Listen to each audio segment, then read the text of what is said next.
Тоа што е многу тажно е што борбата против оваа бугарска политика, а која е насочена против македонското малцинство и која што трае 60 години, се води исклучиво само од македонците во Бугарија и што Република Македонија, наспроти својата уставна обврска да се грижи за своите малцинства, нема направено ништо значајно.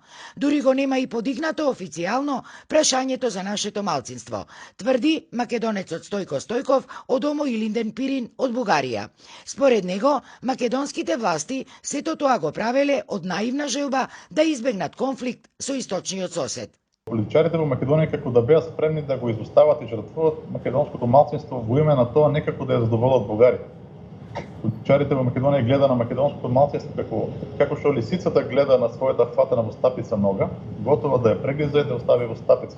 На денешниот традиционален 20-ти поред се македонски собир на македонците од земјава и диаспората, кој се одржа под мотото Заветот на Гоце Делчев, а во чест на 149 годишнината од раѓањето на овој македонски апостол, беше истакнато и тоа дека неотугиво национално и граѓанско право на секој народ, па и на македонскиот, е по свое самонаоѓање да утврди која личност оставила и создала животни дела посветени на својот народ и е достојна да го слави како свој херој и деец.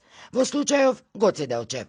Тие, историски личности не смеат и не можат да бидат дел на никакви договори, на никакви, како што сега модерно се каже, политички пазарења. Гоце Делчев е македонец, бил и ќе остане. Сето другото е само шпекулација и лага, друго ништо. Инаку годинашниот се македонски собир заради пандемијата се одржа онлайн, а на него зедоа македонци од Австралија, Хрватска и од сите соседни земји, кои освен за Гоце Делчев говореа и за проблемите со кои се соочуваат како македонски малцинства во земјите во кои живеат. Пред се, како што рекоа, заради незаинтересираноста на македонските власти. На собирот, чиј организатор е граѓанската иницијатива Не има, традиционално беше донесена и резолуција од усвоени 10 заклучоци.